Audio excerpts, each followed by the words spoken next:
오늘 예레미야 22장 말씀을 통해서 말씀을 깨닫는 지혜와 응답받는 기도의 은총이 우리에게 넘치게 될 줄로 믿습니다.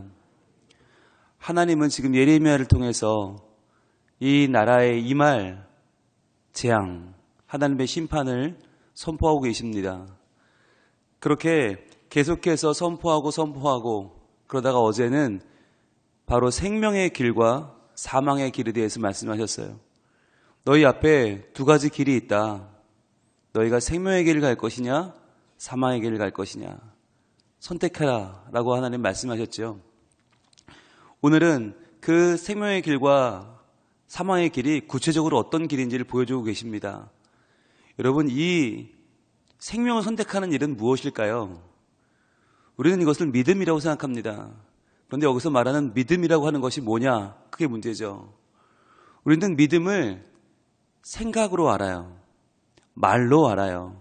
그래서 마음으로 믿어 의에 이르고 입으로 시인하면 구원에 이르는 거 아니냐. 그러니까 믿음은 생각이고 말이다 라고 생각하는 거예요. 생각을 잘하면 된다. 말을 잘하면 된다. 그런데 오늘 본문은 그렇게 말씀하고 있지 않습니다. 우리가 생명의 길을 선택한다는 것은 뭐냐? 그것은 삶이다. 그것은 의지다. 그것은 행동이다 라고 말씀하는 거예요. 여러분, 이것이 진정한 믿음이지 않겠습니까? 우리가 고난주간을 이제 오늘까지 6일을 보내는데 이 고난주간을 보내면서 우리의 무엇이 달라졌는가 하는 거예요. 과연 우리의 생각이 달라졌는가? 말이 달라졌는가? 그런데 거기서 멈추면 안 된다는 거죠. 오늘 말씀은 생명의 길을 선택했다면 우리의 행동이 달라져야 한다. 우리의 구체적인 삶의 내용이, 정황이, 그리고 관계가 달라져야 한다라고 말씀하는 거예요. 그래서 오늘 이 고난주간 마지막 말씀에 우리가 오늘 분명한 결단이 있기를 원합니다. 하나님, 내가 잘못 살았습니다. 하나님, 내 삶을 변화시키는 주의 말씀 앞에 겸손히 서게 하시고 그 말씀으로 주님, 내 삶이 새로운 삶으로 나아가게 하여 주시옵소서. 분명한 변화가 없으면 그냥 고난주간이 또 한 번 마음 찡하고 지나가는 걸로 끝나는 거예요. 그냥 한번 아이고 죄송하지 어떡하지? 끝나요. 아이고 아프셨겠네. 아이고 힘드셨겠네. 그래, 이렇게 고난주간 지나가는 거지. 지나가고 내일 부활주일 지나면 또 신난다 계란 나눠 먹고 그렇게 또 지나가 버려요.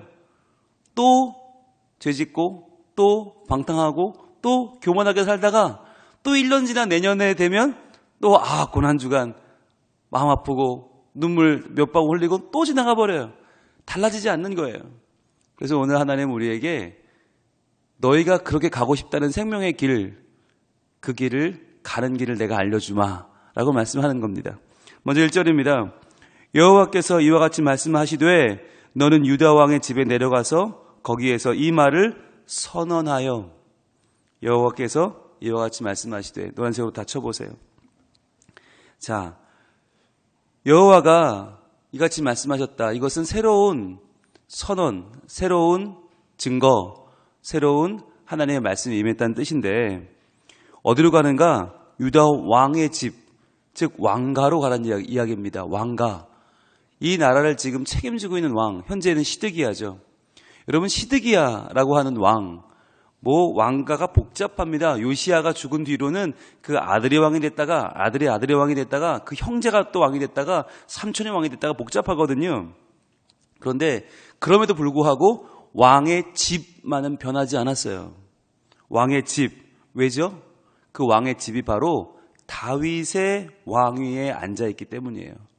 그래서 2절에는 이렇게 말씀합니다. 이르기를 다윗의 왕위에 앉은 유다 왕이요, 즉 너희가 지금 아무리 범죄해도 너희 왕가가 바뀌지 않고 아무리 범죄해도 내가 너희 왕을 바꾸지 않고 계속 한 집안으로 이어온 이유가 있다. 그것은 바로 다윗의 왕위에 앉았기 때문이다라는 거예요. 다윗이 누군데요? 하나님 마음에 합한 사람. 그래서 하나님이 그에게 약속하셨죠. 내가 너의 왕위를 흔들지 않겠다. 내가 너의 왕가는 그대로 유지해 주겠다. 그래서 북이스라엘은요 9번이나 쿠데타가 일어나서 9번이나 왕이 쫓겨나고 다른 역성혁명, 다른 신하가 왕위에 오르는 9번의 환란이 일어나던 그 북이스라엘에 반해서 남유다는 한 번도 쿠데타가 없었어요. 단 한 번도 왕위가 다른 집안으로 넘어가지 않았단 말이죠. 왜 그러나 바로 다윗의 왕위에 앉았기 때문이에요. 그래서 여러분 여기 2절에 다윗의 왕위에 앉은, 여기 한번 노란색으로 쳐보세요. 이 말은 하나님께서 약속하신이란 뜻이에요. 하나님께서 보호하신, 하나님께서 여기까지 이끌어 주신. 그런데 여기에는 두 가지 의미가 있어요. 하나님이 여기까지 약속해 주시고 보호해 주셨다는 뜻도 되지만 또 하나는 뭐냐면 너희들은 한 게 없다는 거예요. 너희들이 뭐 선해서 통치를 잘해서 여기까지 온 게 아니라는 말이에요. 너희를 그냥 두고 본 이유는 그것은 너희 조상 다윗의 행위 때문이지 너희 때문이 아니야 라고 하는 말이죠. 그래서 이 말은 사실 하나님 입장에서 보면 굉장히 은혜로운 말이지만 왕들의 입장에서는 부끄러운 말이에요. 우리가 한 건 없어요. 다윗 때문에 이 자리를 지키고 있는 거예요. 그래서 그들에게 기회를 주십니다. 야, 다윗의 왕위에 앉은 왕이라는 말, 이 말 너희들 이제 그만 듣고 새로운 너희들에게 기회를 주겠다. 너희가 할 수 있는 이 왕의 자리를 잘 지킬 수 있는 방법을 알려주겠다. 그게 뭐냐? 너와 내 신하와 이 문들로 들어오는 내 백성은 여호와의 말씀을 들을지니라. 자, 노란색 드시고 누구냐? 너는 왕이죠. 그리고 내 신하, 그리고 내 백성이에요. 하나님의 말씀을 들어야 되는 주체가 누구냐? 첫 번째는 왕이고요. 두 번째는 신하들이고요. 세 번째는 백성들이에요. 왕부터 하나님 앞에 바로 서야 해요. 지금 왕들이 흔들려요. 왕들이 말씀을 떠났고 왕들이 범죄했고 왕들이 열국을 신봉하니까 나라가 엉뚱한 길을 가요. 먼저 왕부터, 그 다음 신하들, 그 다음 백성들, 점점 넓어집니다. 이렇게 하나님 앞에서 책임져야 될 사람들이 먼저 말씀 앞에 서야 된다는 거예요. 리더들이, 책임 있는 자들이, 위정자들이 먼저 하나님 말씀 앞에 서야 한다 말씀하십니다. 이것은 나라도 마찬가지고요. 교회도 마찬가지고요. 가정도 마찬가지입니다. 여러분, 사람들은요, 책임자의 자리에 올라가길 원합니다. 관리자가 되기를 원해요. 내가 남을 관리하고 내가 남을 움직이고 싶어 해요. 남의 통치받고 싶어 하는 사람이 없어요. 남의 관리받고 싶어 하는 사람이 없어요. 그러나 그렇게 살고 싶다면 먼저 해야 될 일이 있어요. 그것은 내가 말씀 앞에 서는 일입니다. 내가 하나님의 말씀을 받아 그 말씀에 책임감을 느끼고 그 말씀에 부담감을 느끼는 사람이, 그런 사람이 책임자고요. 그런 사람이 리더라고 하는 것이에요. 그러니까 권리만 주장하고 남만 흔들고 싶고 남만 내 마음대로 하고 싶고 그러한 마음은요, 유아틱한 마음이에요. 우리가 성숙하다면 내가 먼저 말씀 앞에 서는 것이에요. 그래서 진짜 부모는 자녀보다 말씀 앞에 서는 사람, 그래서 자녀를 말씀으로 인도해 줄 수 있는 사람이 부모고, 교회 안에서도 마찬가지죠. 내가 더 말씀 앞에 변화된 사람, 말씀 앞에 성숙한 사람이 끌어갈 수 있는 리더가 되는 것이에요. 하나님은 바로 왕과 신하와 백성들에게 말씀하시는데, 자, 여호와의 말씀을 들을지니라, 여기 노란색으로 다 쳐보시고요. 그럼 이제부터 들어야 될 여호와의 말씀이 뭐냐? 무슨 말씀을 들어야 되는가? 그 내용이 3절입니다. 과연 하나님은 우리에게 어떠한 믿음을 요구하시는가? 여호와께서 이와 같이 말씀하시되, 자, 노란색으로 다 쳐봐야겠죠? 바로 하나님이 주시는 말씀, 하나님이 원하시는 말씀은 뭐냐? 바로 너희가 정의와 공의를 행하여 탈취당한 자를 압박하는 자의 손에서 건지고 이방인과 고아와 과부를 압제하거나 학대하지 말며 이곳에서 무죄한 피를 흘리지 말라. 주님은 해야 될 일들과 하지 말아야 할 일들을 분명하게 말씀하십니다. 먼저 행해야 될 일이 뭐냐? 정의와 공의를 행하여 라고 하는 거예요. 정의와 공의. 여기서 말하는 정의는 미슈타파는 뭐냐? 법적인 용어입니다. 법을 바르게 집행하는 것이에요. 즉 하나님의 통치 원리입니다. 하나님은 항상 공의로우시고 하나님은 항상 하나님의 말씀대로, 법대로 백성을 인도하셔요. 그때그때 기분에 따라 하는 게 아니고, 관계에 따라 어떤 정으로 하는 게 아니고 항상 정해진 법대로 통치하신다. 그것이 정의예요. 그 당시 사람들이 정의롭지 않았어요. 법이 무너졌어요. 그래서 높은 사람에게는 봐주고 힘없는 사람에게는 함부로 굴고 법이 다 무너졌어요. 그래서 정의롭게 행해야 한다. 그 다음에 공의는 뭐냐면 제다카라고 하는 공의는 하나님 앞에서의 진실함을 말합니다. 진실함. 그 당시에 사람들이 다 거짓됐어요. 앞에 말 다르고 뒤에 말 달라요. 믿을 수가 없어요. 아무도 믿을 수 없어서 모든 문서가 다 헛되고 모든 약속이 헛되고 모든 언약이 헛돼요.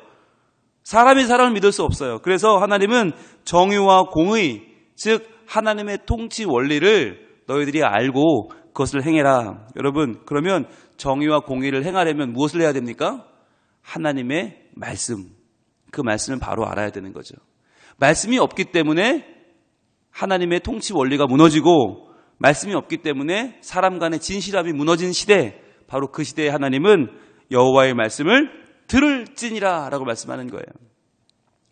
우리가 이 고난주간을 보내면서 이 고난주간의 나의 변화는 두 가지입니다. 바로 정의와 공의입니다.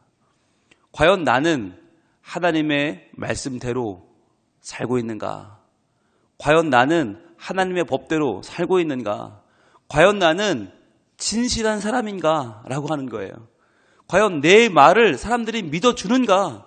과연 내 말을 내 자녀부터 믿어주는가? 내 배우자는 내 말을 존중하는가? 과연 내 말을 사람들은 어떻게 듣고 있는가? 라고 하는 거예요. 만약에 조금이라도 자신이 없다면, 조금이라도 부끄럽다면 달라져야 됩니다. 하나님 말씀하십니다. 미시트라파와 제다카, 정의와 공의를 행하라. 그래서 어떻게 해요? 탈취당한 자를 압박하는 자의 손에서 건지고, 믿음은 건지는 것입니다. 믿음은 내가 건짐받은 것을 감사하며 나도 남을 건지는 것이에요. 여러분, 우리는 믿음이 내가 건짐받는 것을 믿는 것으로 끝나는 것처럼 생각해요. 아니요. 믿는 자는 내가 건짐받은 것처럼 나도 건져야 돼요. 누구를 건져야 되는가? 연약한 자를 건져야 되고, 힘없는 자를 건져야 되고, 잃어버린 영혼을 건져야 되는 거죠. 우리가 내일은 부활주일이자 새생명 초청잔치로 지킵니다. 왜 그렇습니까? 내가 주님 안에 죽은 영혼이 살았어요. 이것은 놀라운 일이고 이것은 기적이에요. 이 기적을 나 혼자 기쁨으로 누리고 끝나지 않겠다는 거예요. 그래서 아직 하나님을 모르는 사람, 복음이 필요한 사람, 하나님 앞에 나와야 하는 그 사람을 찾아가서 그 영혼을 건짐으로써 내가 하나님의 사람으로 변화되었음을 고백하는 것입니다. 그것을 공식적으로 선언하고 증언하는 자리가 어디냐? 바로 내일 새생명 초청 잔치인 거예요. 그래서 오늘 이 아침에 기도할 때 하나님 내게 용기를 주시고 내 입 열어주시고 내 발걸음을 인도하소서. 또 하나 기도해야 될 거, 우리 성민 가족들, 나만이 아니라 우리 다른 성민 가족들도 지금 작정하고 기도하고 있는데 그 작정한 일들이 바르게 이루어질 수 있도록 하나님이여, 날씨도 주관하시고 마음도 주관하시고 환경 여건을 하나님 다 움직여 주셔서 내일 하나님께 나와야 할 자들이 건짐받는 역사가 있게 하여 주시옵소서. 그래서 여러분, 지금 탈취당한 자를 압박하는 자의 손에서 건진다, 이 말은요, 우리에게 적용하면 돈에 눌리고 상황에 눌리고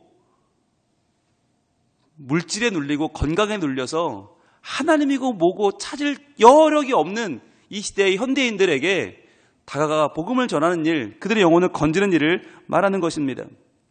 또 하나, 이방인과 고아와 과부를 압제하거나 학대하지 말며. 이 당시에는요, 힘없는 사람들을 마음껏 짓밟았어요. 마음껏 짓밟고 마음껏 탈취하고 그 사람들을 학대했단 말이에요. 그거 하지 마라. 힘없는 자들을 학대하는 그런 하나님의 사랑에 반역하는 일을 하지 말라는 거예요. 그러면서 이곳에서 무죄한 자의 피를 흘리지 말라. 여러분, 이 표현이 예레미야에 많이 나옵니다. 무죄한 자의 피를 흘리지 말라. 무려 6번이나 강조에 나옵니다. 왜? 이 시대는 무죄한 자의 피를 흘리는 시대였거든요. 더 이상 무죄한 자의 피가 흐르지 않기 위해서 하나님 어떻게 하셨다고요? 무죄하신 예수님의 보혈을 흘리게 하셨다는 거죠. 그래서 여러분 오늘 보면 십자가에서 보혈이 지금 온 세상으로 뻗어가는 모습으로 지금 여러분 강단 앞에 장식이 되어 있습니다. 바로 어제 성금요일 예배를 이 자리에 드렸는데 바로 이러한 세팅으로 예배를 드렸어요. 십자가의 의미가 무엇인가? 바로 저 귀한 십자가의 보혈이 나에게 그리고 너에게 그리고 온 세상에 흘러갔다는 이야기예요. 왜요? 무죄한 자의 피, 예수 그리스도 무죄하신 예수님의 피가 흘러서 더 이상 이 땅에 무죄한 자의 피를 흘리는 죄악이 그치도록, 더 이상 무죄한 자의 피가 흐르고 그들의 고통스러운 외침이 하나님께 올라가지 않도록 이제 이 세상의 죄악을 멈추고 끊어내기 위한 하나님의 특단의 조치로 예수 그리스도의 보혈이 뿌려진 것입니다. 자, 그러면 이제 그 3절에 나오는 정의와 공의, 압박한 자의 손에서 건지고 학대하지 말고 무죄한 자의 피를 흘리지 말라고 하시는 이 내용을 우리는 고난주간의 마지막을 보내는 오늘 바로 나에게 적용할 수 있어야겠습니다. 바로 나에게 하나님, 내가 지금 행할 정의와 공의는 무엇입니까? 하나님, 내가 지금 건져야 할 영혼은 누구입니까? 내가 압제하거나 학대하지 말아야 될 사람은 누구입니까? 하나님, 내가 무죄한 자의 피를 흘리지 말아야 할 것은 무엇입니까? 4절입니다. 너희가 참으로 이 말을 준행하면, 즉 듣고 따르면 다윗의 왕위에 앉을 왕들과 신하들과 백성이 병거와 말을 타고 이 집 문으로 들어오게 되리라. 노란색을 드시고 표시합니다. 다윗의 왕위에 앉을. 이제는 지금까지는 2절에 다윗의 왕위에 앉은이었어요. 다윗 덕분에 왕노릇했어요. 우리는 한 게 없었어요. 그런데 이제 다윗의 왕위에 앉을 사람들은 누구냐? 하나님 앞에 올바르게 행하는 사람들, 즉 하나님께서 함께 하시는 영광과 기쁨을 누릴 사람들, 앞으로 언제까지나 영원한 왕위를 약속받는 사람들, 하나님이 함께 하시는 거룩한 백성을 하나님은 다윗의 왕위에 앉을 왕들, 신하들, 백성들이라고 말씀하십니다. 이것은 2절에 나오는 왕, 신하, 백성과는 전혀 다른 이야기예요. 어쩌다 보니 왕이 된 게 아니고, 하다 보니 신하가 된 게 아니고, 죽지 못해 백성 된 게 아니고, 이제부터는 우리가 믿음의 행함을 통하여 하나님은 우리의 모습을 거룩하게 하시고 완전히 새롭게 하셔서 이제는 너희가 하나님의 약속된 자들, 그 약속을 누리는 자들, 바로 다윗의 왕위에 앉을 왕들, 신하들, 백성들이 될 것이다. 너희가 병거와 말을 타고 이 집 문으로 들어오게 될 것이다. 너희가 하나님의 영광을 누리며 선포하는 백성으로 살 것이다 라고 하는 거예요. 여러분, 예수님의 십자가는 우리의 신분을 바꾸는 하나님의 거룩하신 선언이었습니다. 그러나 우리는 신분만 바뀐 것이 아닙니다. 우리의 삶도 바뀌어야 합니다. 삶의 내용이 바뀌어야 합니다. 그래서 저 사람이 정말 고난주간을 지내더니 정말 달라졌다고 하는 말이 달라졌고 행동이 달라졌고 구체적인 돈의 씀씀이가 달라졌고 이제부터 사람들을 대하는 자세가 달라졌다고. 그래서 그 변화의 에너지가 무엇인지, 그 변화의 중심이 무엇인지 궁금해서 내가 한번 저 사람이 믿는 교회에 가보겠다고 하는 것이 전도입니다. 그것이 생명을 살리는 길입니다. 하나님께서 우리가 하나님 말씀에 순종하는 왕, 그러한 신하들, 그러한 백성들이 되기를 원하십니다. 그래서 우리가 하나님의 영광을 누리고 선포하는 자들로 살게 하겠다는 거예요. 자, 그런데 여기서 끝나지 않아요. 5절이 중요해요. 그러나 너희가 이 말을 듣지 아니하면 내가 나를 두고 맹세하노니 이 집이 황폐하리라. 여호와의 말씀이니라. 자, 여호와의 말씀이니라 노란색으로 쳐보세요. 1절 시작도 여호와께서 이와 같이 말씀하시되 였어요. 3절의 중간에 또 한 번 여호와께서 이와 같이 말씀하시되 했어요. 5절 마지막에 여호와의 말씀이니라. 처음도 중간도 끝도 확실하게 하나님의 서명이 들어갔어요. 이것은 완전한 약속입니다. 하나님께서 책임지고 이루겠다는 약속입니다. 그런데 어떤 약속이 이루어졌습니까? 5절이 이루어졌어요. 히드기야는 하나님의 말씀을 듣지 아니했어요. 신하들도 듣지 않았어요. 백성들도 듣지 않았어요. 결국 이 집은, 이 왕가는 황폐해지고 말았습니다. 다윗의 왕위에 앉은 이 왕들에게 선포하신 말씀, 너희가 다윗의 왕위에 계속 앉을 왕들이 되기를 바란다 라고 했던 말씀은 결국은 황폐함으로 끝나고 말았어요. 시드기야는 두 눈이 뽑혀서 포로로 끌려갔고 온 나라는 하나님을 거역하다가 하나님의 심판을 맞이하고 말았습니다. 자, 이렇게 그러면 이 다윗의 왕가는 끝난 것입니까? 이렇게 아무것도 할 수 없고 아무 능력도 없이 무기력하게 쓰러진 것입니까? 여러분, 이것은 인간의 유한함이 어떤 것인지를 보여줍니다. 내가 결심한다고 되는 게 아니고요. 내가 새로워진다고 되는 게 아니고요. 인간의 한계, 인간의 끝. 그러나 인간의 끝은 하나님의 시작이죠. 인간의 한계는 하나님의 가능성이죠. 이렇게 끝나버린 왕가에, 이렇게 끝나버린 것 같은 유대의 모든 역사 가운데 하나님은 새로운 일을 시작하셨습니다. 그래서 끝나버린 다윗의 왕위를 이렇게 이어주셨습니다. 누가복음 1장으로 갑니다. 누가복음 1장 30절. 누가복음 1장 30절에는 천사가 등장을 해요.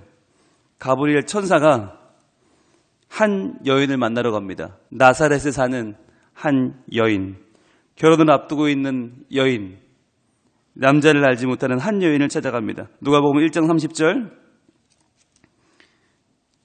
천사가 이르되 마리아여 무서워하지 말라. 내가 하나님께 은혜를 입었느니라.